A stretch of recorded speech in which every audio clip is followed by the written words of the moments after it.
At this point, it is a special treat to welcome Edie Donahue back to Bookmania. We are so grateful, and here she for her long time and faithful involvement with this community event. Edie is a human resources professional and co-author of Life After Layoff, 6 Proven Courses of Action, and Eavesdropping, as real women talk about the gifts and challenges of aging. She received her PhD in Human Resources Development from Union Institute and University, and she will moderate the historical fiction panel and introduce our 4 authors, James Haley, Martha Hall Kelly, Andrew Malin Millward, and Helen Simonson. Please welcome our historical fiction panel. I thought what I would do first is talk a little bit about what is historical fiction. I had gone to the Key West Literary Seminar in January, and there were a lot of historical fiction writers, so I just had a couple of lines that I thought would kind of set the tone for today. And one thing to remind you of, historical fiction is always fiction. Keep that in mind when you're reading it. And what is the important thing about historical fiction is that the writer can get the spirit, the feeling of the past, along with all the other components that are factual.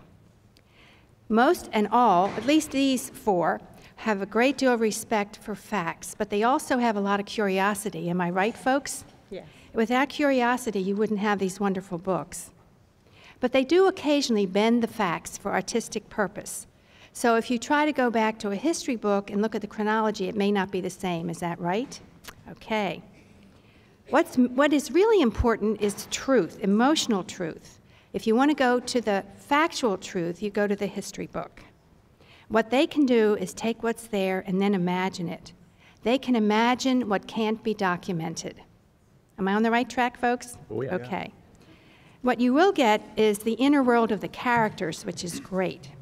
So what I like to do before I give them a chance to even say anything is to tell you why you need to go out and buy their book as soon as we're finished. So I'm going to tell you why I liked these books. I put them down early because they are heavy.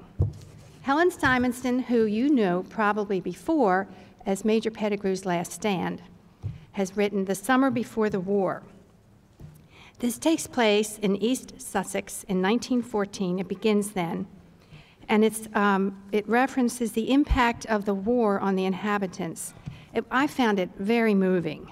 And certainly enlightening. I had things that people had to go through that you just would never think about on your own.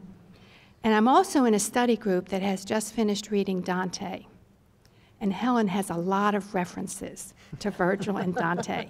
And even one of her characters is Beatrice. So I just had to put that in. One of the lines that I love from this book was, she's such a good wordsmith, "A wood pigeon is always the cello in the orchestra of birdsong." Isn't that lovely? And one other thing I wanted to say about the book was, now, don't make a list of this, but these are all the topics that she covers: death, love, family, loyalty, pettiness, greed, narcissism, women's rights, grief, with a dash of humor and descriptions of beauty of nature. Did you know you did all that? I didn't know I did all that. Thank you. Next in line is Andrew Millward, who has written a series of short stories. It's called I Was a Revolutionary, and there is a title in the book, a short story titled that. The main character in his collection is Kansas, and he takes us from the Civil War to the present. And in those stories, you're going to meet dreamers, farmers, journalists, quack doctors, and protesters. So the first book is called The Burning of Lawrence, and I think, was that your hometown, Andrew? Yeah. That's where he came from. And it's a story, it takes place in 1863, about pro-Confederate raiders and a massacre that occurred. So that's a real event, right? Yes. But of course, his characters are his own. And the last story is the title story, I Was a Revolutionary. And I have notes here saying it's about teaching and divorce and the movement. So you'll hear more from him about that. Okay. The next book by Martha and she reminded me that I have a lilac-colored outfit on today, is The Lilac Girls. This is based on a true story, and she uses real names for her characters. There are 4 main characters. They're all women. One is the New York socialite. One is a teenager who's in the resistance movement. One is an ambitious German doctor. And then the camp. The camp is Ravensbrück, which, quite frankly, I had never heard of before. And it was a camp for women. And the woman doctor, performed surgical experiments on the women inmates. It's a tough read, ladies and gentlemen, but it is well worth reading. All these books are well worth reading. Because somebody asked me, which was your favorite? And I got quiet, which is unusual for me. And I thought, I can't pick one. Every single one of these books stands on its own as an excellent read. That's why I feel so privileged today. So, and her book includes bravery, cowardice, cruelty, and it is truly a haunting story. And each of the main women characters tells their own story. And the thing I found so interesting was the Nuremberg trial of the doctor, the woman doctor. I just thought that was fascinating. So what I thought your goal was to fictionalize the account of those events at Ravensbrück, to really bring them to our attention and to help us realize exactly what went on in those, at that time. I have goose pimples just thinking about it. And the last one is The Shores of Tripoli. Does that bring a song to mind to you all from the halls of Montezuma? Well, when I heard that that was the title of it, I thought, I wonder if I'm going to like this one, since I've never read a whole lot about Navy. But our main character here is Lieutenant Putnam, and this is the first of a trilogy, so we can look forward to 2 more books about Lieutenant Putnam. Begins in 1801, and it's the beginning of the United States Deepwater Navy. But honestly, he could have changed the date because of the piracy and the kidnapping and the massacres and the thievery that was going on at that time is exactly what's going on now. Our boats are being pirated, people are being kidnapped and captured for ransom. It's true. So if you want to do another book, you can just change the date and update it a little bit. Some of the things he had to say that were historically correct I found very interesting. And that is that it points out that one of the reasons that these Islamic pirates did what they did is because they felt they had the right to capture infidels, to enslave them. It was a state policy, and that has not changed. Am I right? And the other thing I found interesting, when one ship shoots a salute to another, do you know why they did that? That was actually a sign of friendship, I guess, because that meant that their guns were no longer loaded. So there's a piece of trivia for you.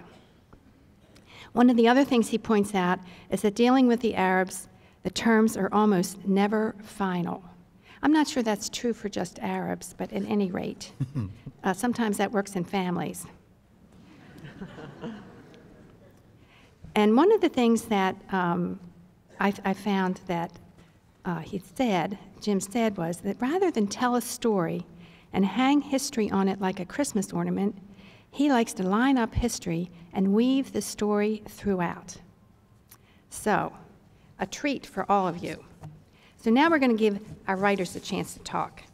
And I just have a couple of questions, beginning with now I've talked about how some other writers defined historical fiction, but I'd like to know how you all define it based on your own reading and writing. So we'll start with Helen. Thank you.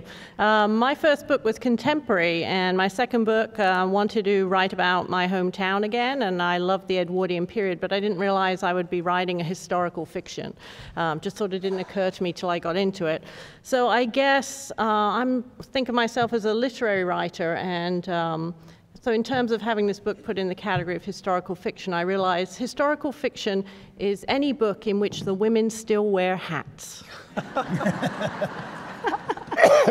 So you can write about the 60s and 70s, and if there are no hats, you'll just get put into sort of mainstream literary fiction.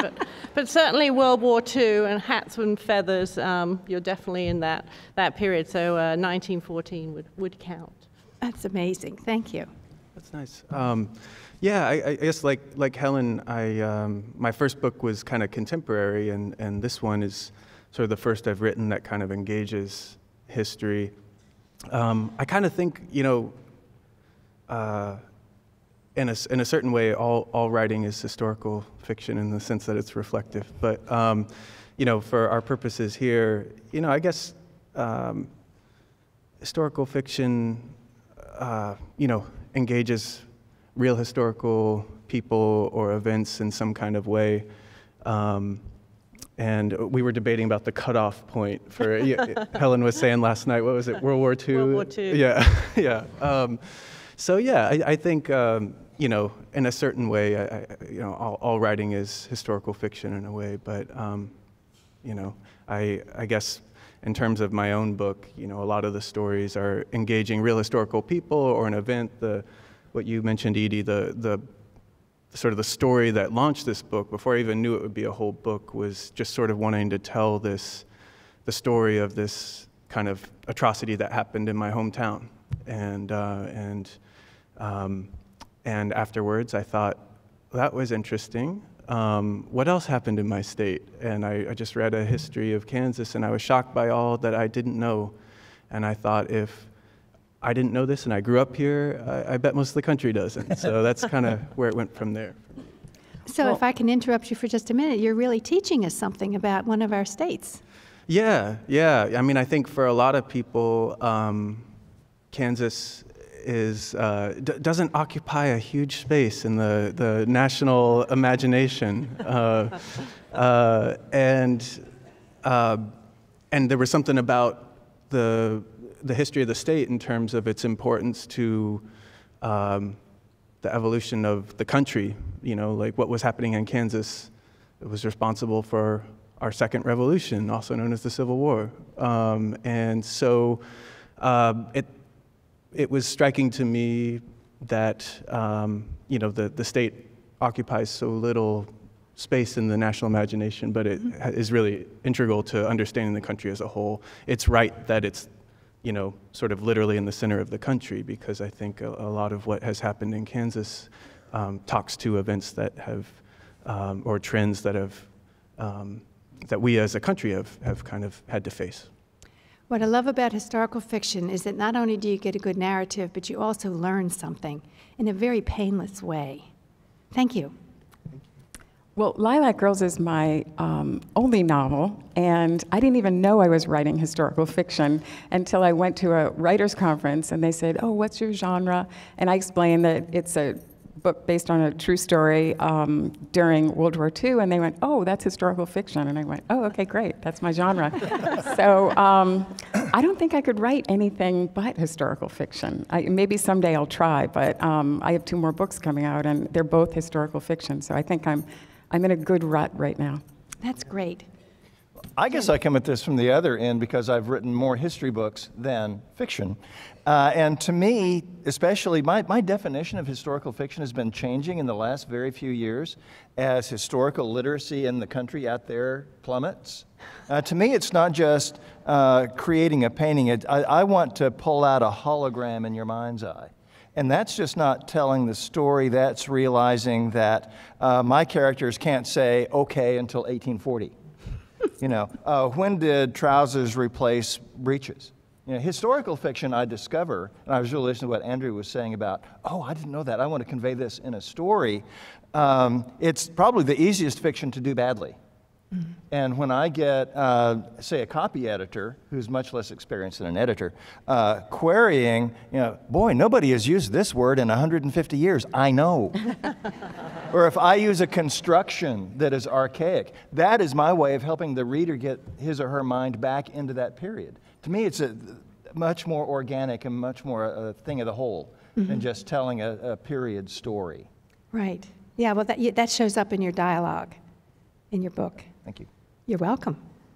As long as you could understand it. Oh, yes. Well, you could. Well, I was thinking about what Helen said about hats. Do these fancy hats, does that put us back in historical fiction? Those fancies that everybody's wearing now? You were saying Oh, yes, all Fascinating. that good vintage stuff. Yes. I think it implies a knowledge that there's a richness there in history, and that perhaps we crave in shallower times. There you go. Thank you. Okay, and the next question I want to ask our writers is, why did you choose fiction to tell your story as opposed to nonfiction? So you can, we'll always start with you, Helen. Okay.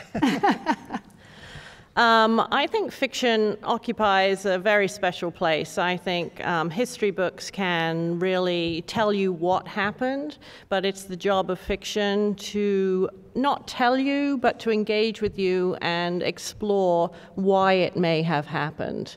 All fiction is about sort of translating the human experience, and I think fiction brings to history sort of empathy. It brings a connection with times now. We can draw our lessons through examining what was going on. And the other lovely thing about fiction that you can bring, that you can't bring in a regular history book, is you can bring humor. You can tell jokes. So I specialize in sort of comedy of manners, and I was very happy to bring a little humor to the trenches of World War I. Thank you. That's good. I didn't think about the humor. I like that. Now, I think one of my favorite writers is Don DeLillo, and he in talking about Libra, he said, you know, which is about the Kennedy assassination, and he said that fiction can rescue history from its confusions. And I think there's something to that. And while I'm mentioning favorite writers, E.L. Doctorow, who is someone who is really important to me in terms of learning how to write literary fiction that engages history and politics in an overt way. And he had a line, which I'm going to butcher, but something to the effect of, you know, the fiction writer hopes to lie him or herself to a truth that is greater than possible with, you know, the factual reportage. And I think fiction is for getting at what facts can't get at, which is hopefully trying to capture some of what it means to be a three-dimensional human being in these times, and all that is wonderful and hard and hilarious and sad about that, and to communicate something about the human experience that will help us understand ourselves a little bit better. Thank you. Martha. Well, Lilac Girls, I'm lucky. It's based on a true story. So it might have lent itself to nonfiction, but there was very little known about the woman that I write about, Caroline Faraday, who was a socialite and Broadway actress. And she really hid her light under a bushel. You know, in those days, it wasn't you know, socially acceptable to kind of brag about yourself. There was a lot in the newspapers about how she brought this group of concentration camp survivors to our country, and it was a very big deal at the time, but there wasn't that much information. There's very little about the Nazi doctor, Herta Oberhauser, that's one of the main characters. So I really couldn't find enough information about my characters to make it nonfiction, but I don't think it's in my DNA anyway to write nonfiction, because once I get into writing it as fiction, so much of it that's the fun part to me, instead of sticking with the facts. So. What she said. Oddly enough, I chose fiction for this story. Well, first because I was offered the job. But secondly, because as I've gotten older, history has become much more important to me, because I finally realized that history is probably the most important subject you can know. Not just being able to recite dates and battles and stuff like that, but think about it, everything that you believe in the world that's important. What's right, what's wrong, what's moral, what's immoral, how should you live, vote, worship, raise your children. Everything you believe filters like coffee through what you ever understood about history. So when I had the chance to tell this story, I thought, who's going to reach the biggest audience? Fiction is a lot bigger audience than strict history. The other reason is that when you tell it as a story, you have the freedom to take people who are on the periphery of what actually happened, but they wouldn't be a big part of the story. But if they're really, really cool, you can make them as big a character as you want. In my case, this guy actually lived. He was the surgeon on the frigate Constitution. His name was Dr. Edward Cutbush. That's his name. Important guy. He wrote a very important medical treatise on medicine at sea. He had studied ancient physicians. Fascinating guy. Well, he would be really a footnote in a history. Or King Ferdinand of Naples. We're Americans. We like to think we win all our wars on our own, but he's the guy who gave us the gunboats and the cannons and the shot and the powder that let us carry the war to Tripoli. But he was a disaster as a king. I mean, he wasn't supposed to be king. He was raised on the docks with fishwives. And talk to me during the autograph. I'll tell you stories about King Ferdinand. I mean, he was so rich, I could not leave him out. So fiction really helped me. Well, and fiction helps us readers. I know I have so many friends who say, I never read fiction. I want to read the facts. But look at what you get, the richness that you get with the history.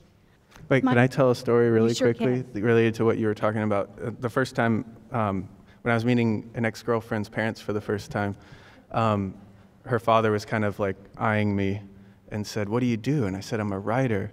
And he said, "What kind of writing?" And I said, "Fiction." And he got a look on his face, like I said, I like to kick puppies or something. And he said, "I don't read fiction. I only read nonfiction. Real." And then he pointed his finger. He says, "Real people doing real things." So I felt that small, but I felt the need to tell that.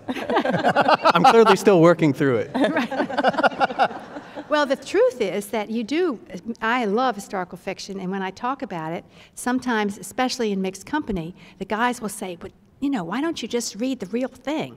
I said, I am reading the real thing, but it's more enlivened, it's more imaginative, and it's engaging me, and it very often leads me to nonfiction.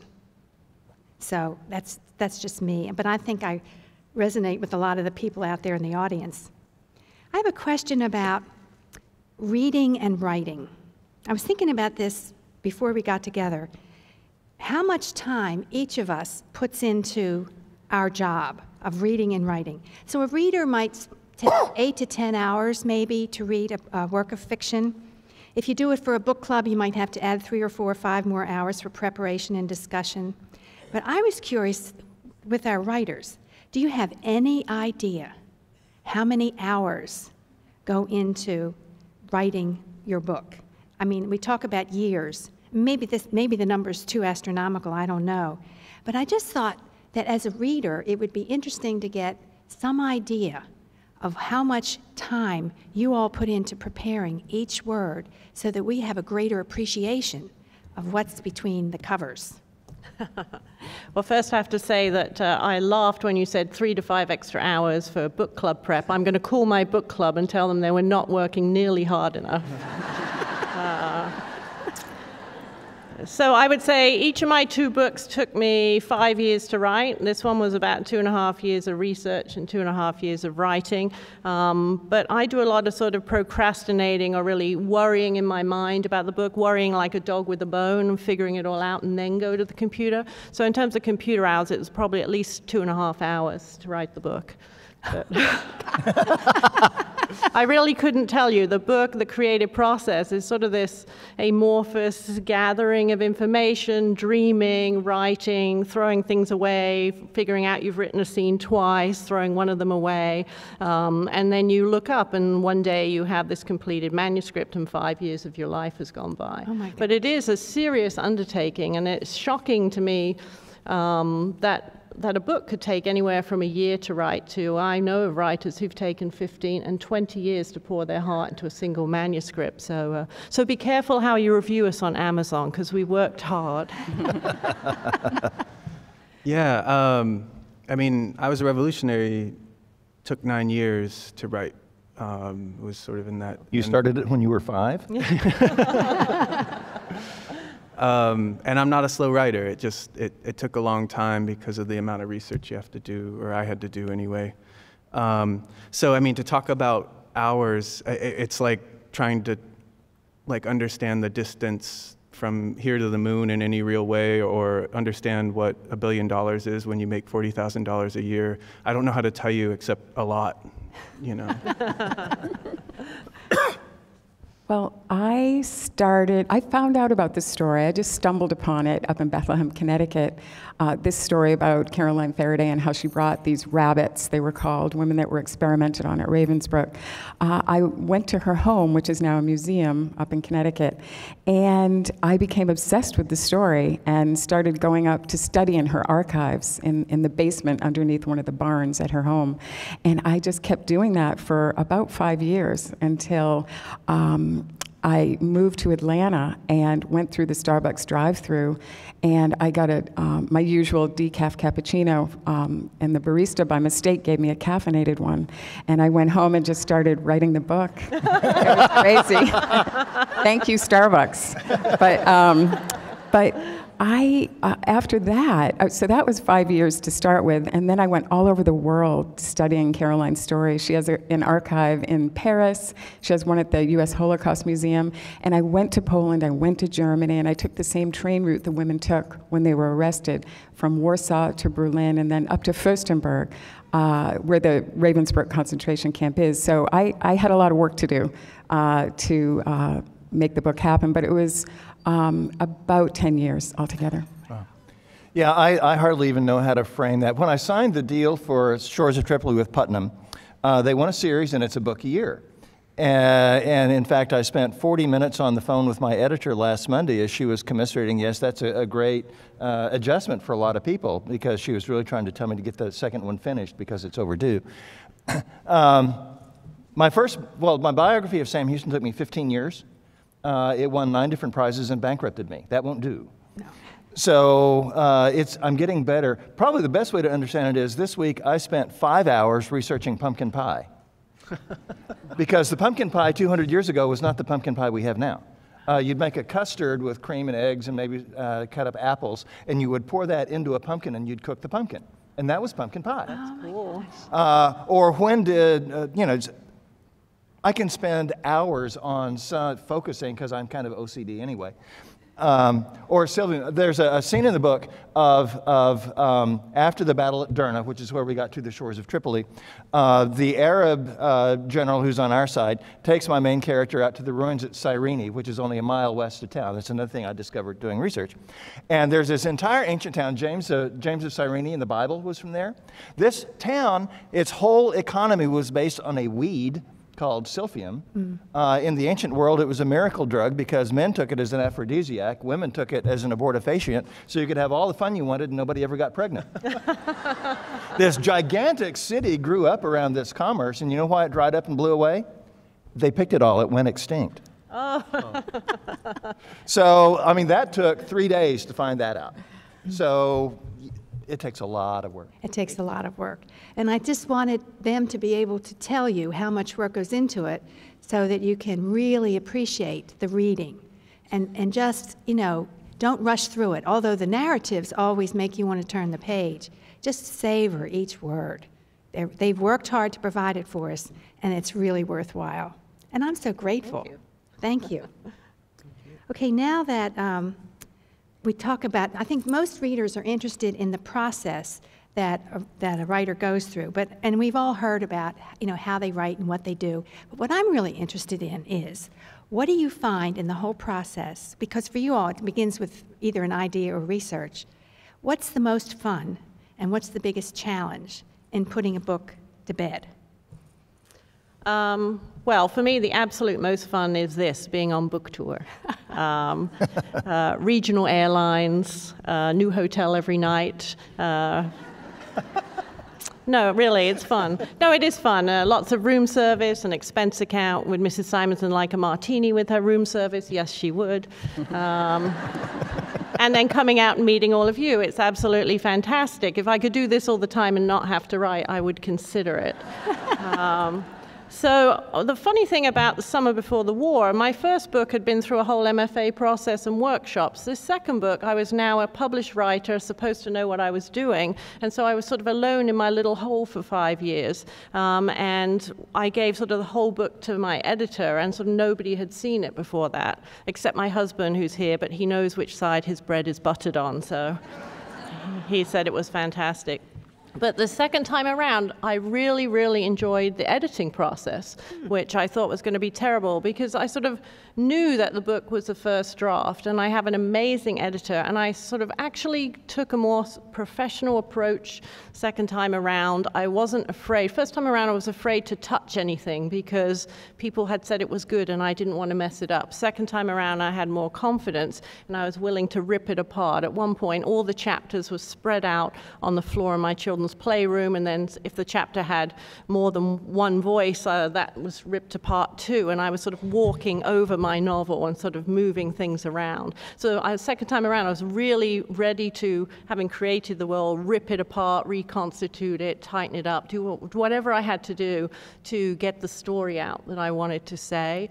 And so I found that really fulfilling, because sometimes, I don't know about everyone else, sometimes to me writing doesn't feel like a real job. And this time around, the editing process made me feel like a real writer. Thank you.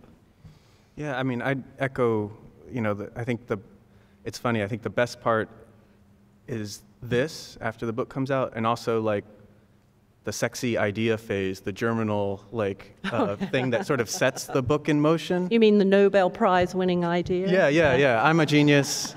And then the realization of oh, I have to write this, the hard work of that.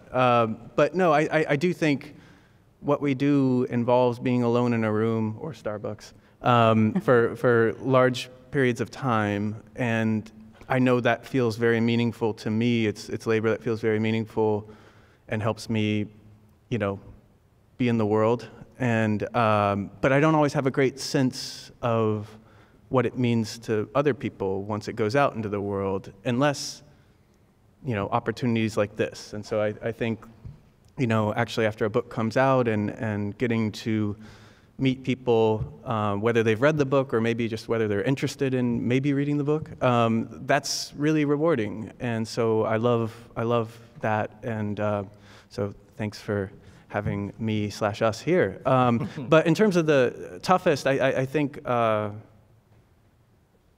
think for me, leading up into the publication of a book, my publisher, I think a lot of times, if you're on a big publisher like we are, they want you to kind of do all these other little things to get your name out there, and some of that is really easy, and some of that's a little annoying, like inventing, finding an essay that you want to write or are being /forced to write, just so that your byline is kind of out there to, as your book is coming out. It's like a super small sacrifice, but for me, I want to be working on the things that I want to be working on, which is my writing and not trying to invent a reason to pop up in someone's Twitter feed or something. So you don't like to tweet at 3 a.m.? Right, yeah. I'm trying to check that impulse. Let me interrupt for just a moment to remind the audience that you have index cards, I think, in your brochure. So if you have a question that you'd like us to answer here before we return to the book signing, there will be volunteers who will pick your card up and bring them up to us so we can give them to the writers. So go ahead, Martha. By far, for me, in writing Lilac Girls, the hardest thing was having the courage to share it. Because I don't have an MFA. I'd never written anything except 30-second commercials. I was an advertising copywriter with a journalism background, but just from school. I was never a practicing journalist. And so I really struggled with, will anyone want to read this? And even when it was published, I still had that feeling. One book came in the mail. Random House sent me one book, and my husband and I looked at it like, what are we going to do? This is like a live bomb or a baby or something. Very similar. So it was a very quiet week, no reviews on Amazon, and it was terrifying. And I thought, oh, well. And I went to the UPS store. I live in Atlanta. And I gave him my American Express card to send the book up to Long Island. Somebody wanted me to come up there. And my phone started ringing. And I didn't have my glasses on, so I just said, oh, they'll call me back. And they kept, and there's a lot of rules at my UPS store, and no cell phones is one of them, so I had to go outside.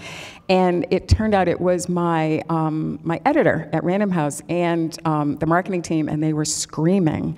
And I said, what is going on? And they said, you made the New York Times bestseller list, yay, they were all excited. So I went back inside to get my American Express card. I was a little dazed, because they were popping champagne and saying, oh, you have to have your husband take you out to dinner, and he wasn't home. So I just went back into the UPS store and to get my, yeah, not a very big celebration, but yeah, treat myself. So I took my Amex back and I said, you may want to know, what that phone call was all about, but, I'm a New York Times bestseller. And they went, oh, really? They could have cared less. So I was humbled very quickly. So anyway, that's my long way of saying that it was terrifying not having the credentials to actually, but my editor was really good and Random House was really great and supportive, and to them, it didn't really make that much difference to them. And then in terms of the best part, it's definitely you all, because I spent a long time, when I wasn't running around researching, I was just sitting at a computer, and I'm an introvert anyway, so once the book hit and all these people came out saying, we love you, it was just so, that's definitely the best part of all. Yeah. So thank you. Well, I pulled out my credit card at Half Price Books, because they had a copy of Sam Houston, which is now on the rare and collectible market. Ooh. And I found a hardback there, and I gave him my credit card, and the kid said, well, that's a hell of a deal, having to come here to buy your own books. When I was young, I was pretty good friends with David Lindsay, who wrote the Stu Hayden mysteries for Doubleday and Athenaeum. And I was, this doesn't happen anymore, new writers out there, but my nonfiction editor at Doubleday said, you're a pretty good writer. You need to learn how to write a novel. I do our series of Westerns. Here's a contract. Here's $2,500. Go learn how to write a novel. 7 years later, I was choking. I had no idea what to do. So I asked David after church one day, I said, how do I do this? How do you write your novels? And he said, well, Jim, son, arm around my shoulder, I don't write my novels. I let my characters write my novels for me. Oh, thanks. That's just so helpful. He said, no, really, think about it. Get yourself out of the way, put interesting people on the page, and then just channel. And the first time I did that, and it worked, and I got up 10 pages later, what happened? Oh, it was wonderful. So now the best part to me is casting books. Some of us are old enough to remember Orson Welles doing wine commercials. I cast my parties like I cast a play, Putting the right combination of people together, oh, that's fun. The hardest thing for me is to sculpt it into a finished product, because I stink at outlining. I could not outline to save my soul. All I can do is look at the whole thing. Well, what's missing here? What does it need? That's hard. In the production process, what I really love best now is I have help, because Christine Pepe, my editor at G.P. Putnam Sons, is amazing. Every time she touched that manuscript, it got better. Mm-hmm. So, it's the new writers who think, I've written something timeless, don't touch it. No, you find a good editor, you hang on for dear life. You really do. I see a lot of head shaking, yes. Yes. I'm not surprised. Well, my last question was, we have 10 minutes left. I'm going to ask this last question, and then I'll get the questions from you all. Now that your books are history and that pun was intended, what is on the horizon for your next publication? Is that a good question? That's a fine question. Okay. Well, my intention is to write my next book faster. My husband put together a little spreadsheet that showed how much earlier he could retire if I wrote a book every 3 years instead of every 5. So he's watching me. And I'm working on a novel. I don't know if it will work, but my parents are they're now 75 and 80. A couple of years ago, they up sticks and moved from the UK to southwest France. And every time I call them, it's like found material for a novel. Their little town with the communist mayor and the realtor who ran off with the Russian showgirl from his reception desk, who drives a banana yellow Ferrari round and round the town in full view of everyone. And so every time I Skype my parents, I take notes, and then my mother goes, Alan, she's making notes again. And And my father is very upset because he thinks he'll have to move. So I'm not going to do another historical book because that was way too much work. But I am going to stick with my sort of humorous comedy of manners approach, and we'll see how quickly I can get it done. Thank you. Yeah, I guess after 2 short story collections, I'm trying my hand at a novel, and it's called You Are Loved, and it's sort of this time it's not history, it's contemporary. Ooh, that sounds good. Sounds good.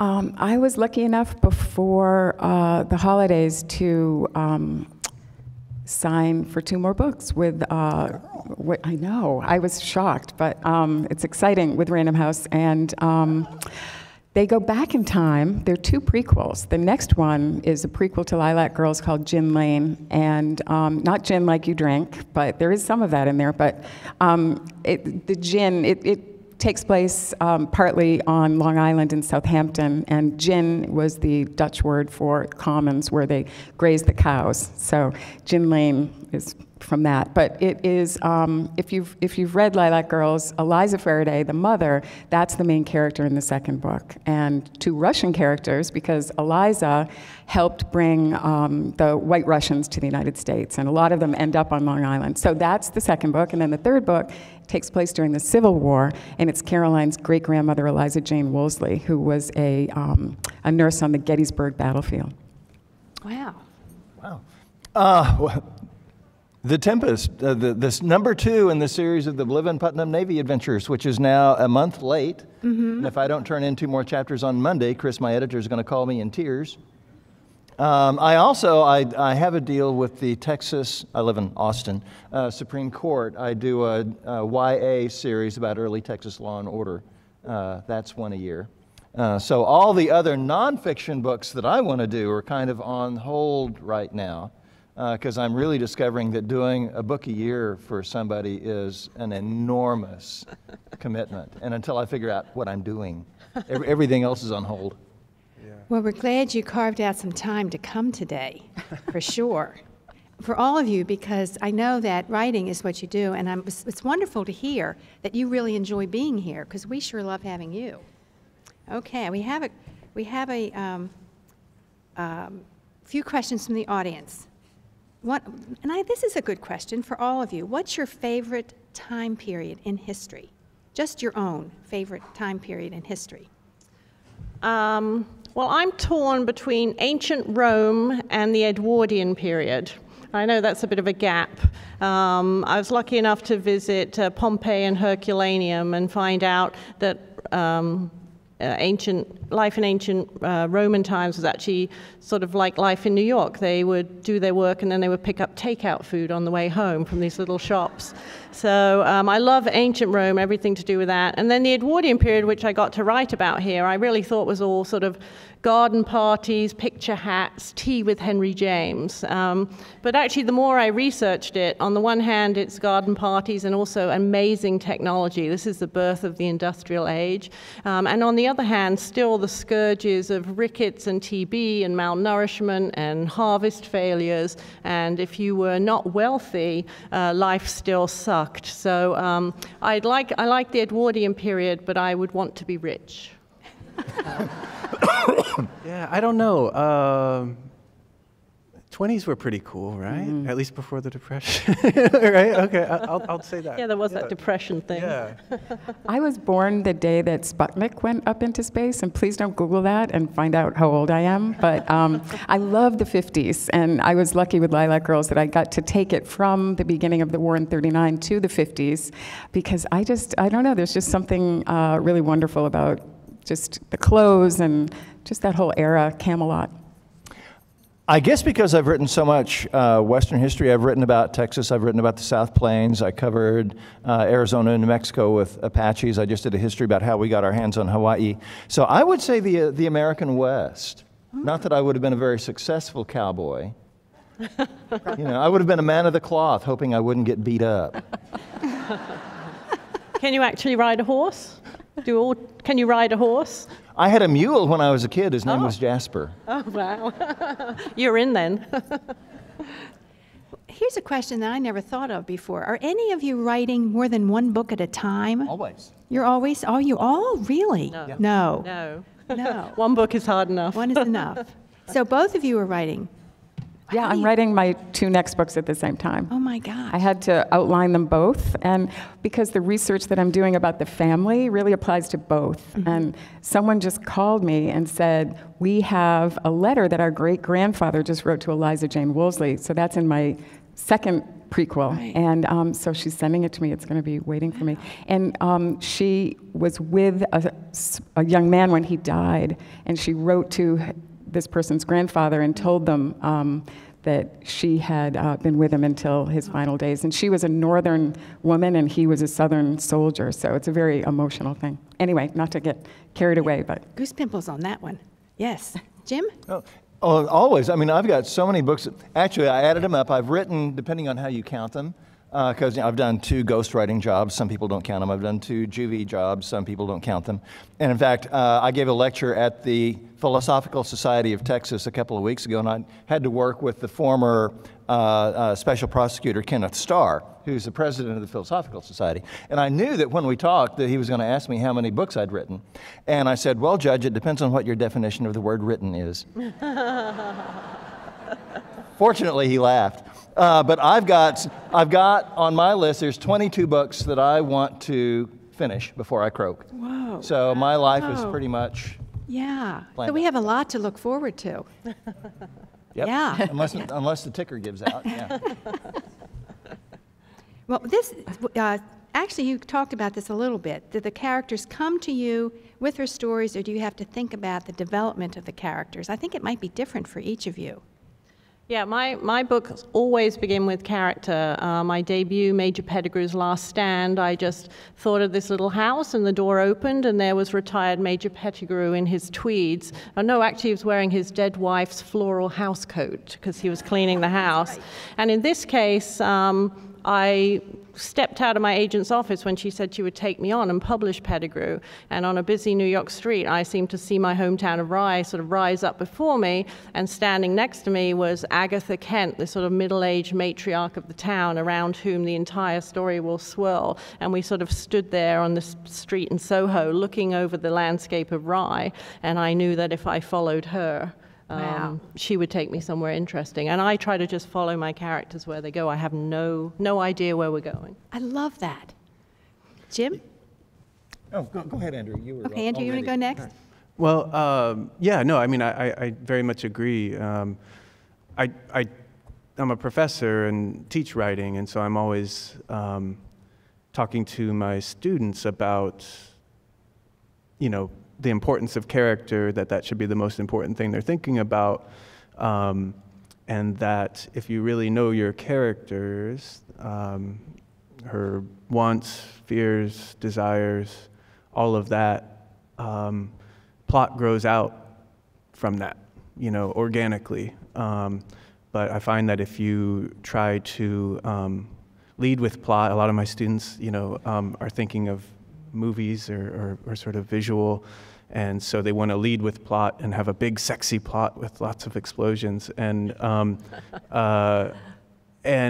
that can, if you sort of lead with plot, I think it can sometimes have the effect of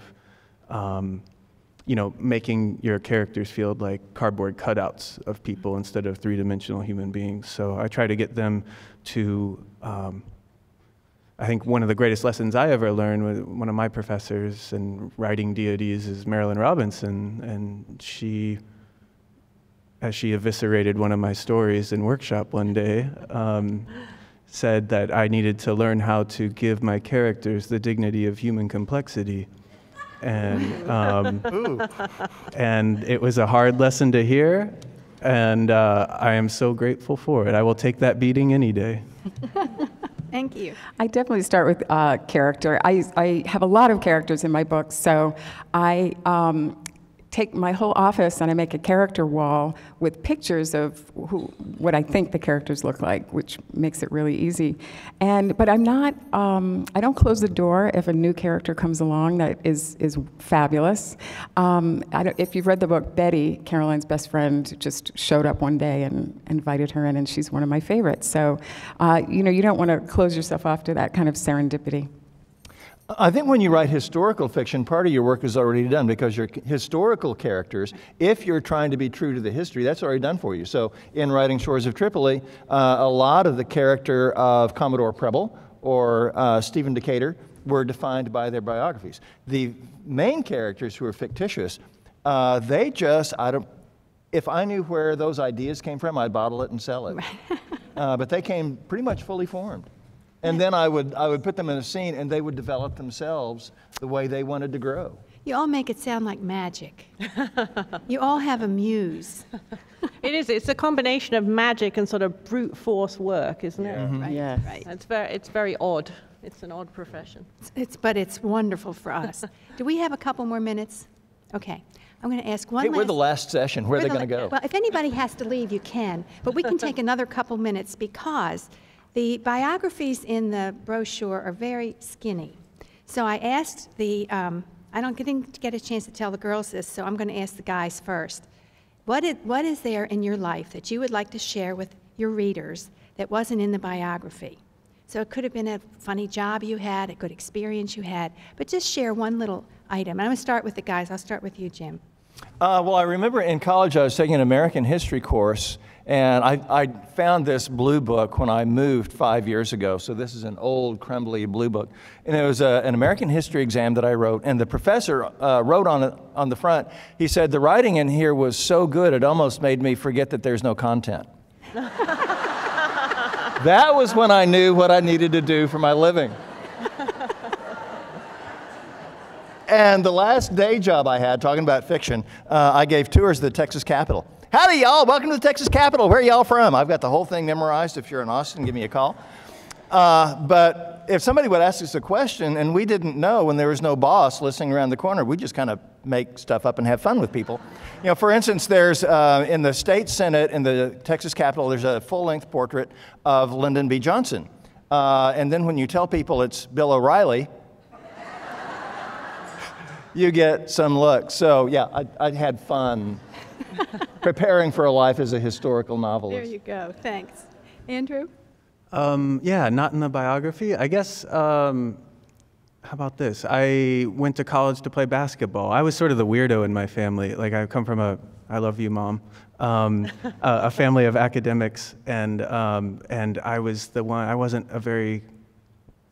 an exceptional student by any means. My identity was really bound up in the physical and being able to do this one thing really well for my first 20 years. And that's what I went to college to do, and left wanting to be a writer. But I think those two parts of my life have oftentimes seemed like they've had little to do with one another.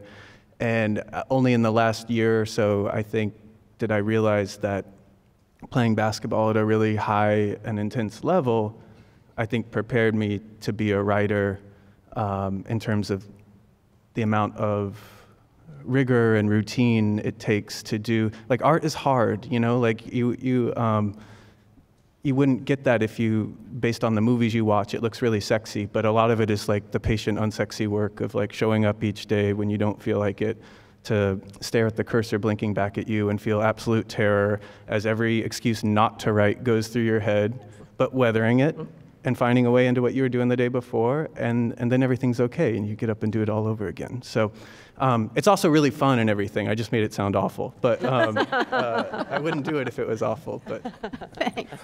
Do you want, Martha? I'll go, sure. What would I add? I would add that I had a chance to go to Ravensbrück to meet two of the so-called rabbits, the women that had been experimented on at Ravensbrück. They're Polish Catholic women that are just, I had studied them for so long that meeting them was just, it was just incredible. And they are 94 and 95. They had been experimented on and operated on 4 times each. So they've been through a lot. And they said the hardest thing for them in their life was coming back to Poland from the United States because everyone was so lovely to them. But I told them that I wrote this book about them, and they were, I started crying and they were crying, and I said, I'll send you a copy. And they said, you better hurry. And I said, I'll FedEx it overnight. And I did, and they sent me back great notes. So Helen, who has been first, can now have the last word. I have 2 sons who are a great inspiration to me, and in return, they don't care a hoot that their mother has 2 New York Times best-selling books. In fact, after the book came out, about 3 months later, a movie director called wanting to option my first book, and he was a movie director they knew. He made sort of superhero movies. And so I came down to dinner very proudly to tell them that I just got off the phone with the director, and my oldest son, Ian, turned to my younger son and said, "Oh my God, Jamie, Mom wrote a book." And then even after that, I took my youngest son with me on a very elaborate book tour of Southern California, all Cadillac Escalade transportation and 5-star hotels, and he stayed in the room and didn't go to any events. He just ordered room service. And then finally he had to go to an event, and as I was being introduced, before I was introduced, they talked about who was coming next month, which was somebody who'd done a biography of Marie Curie, and then they announced me, and there was huge applause, and I go to stand up, and my son puts his hand very gently on my arm, and I think, oh, this, I live for these moments. And he said, "So, Mom, how many radioactive isotopes have you discovered?" So that's my inspiration. Well, I want to thank you all very much for coming and sharing so much, so beautifully, and with such great articulation. Thank you. Thank you. Thank you.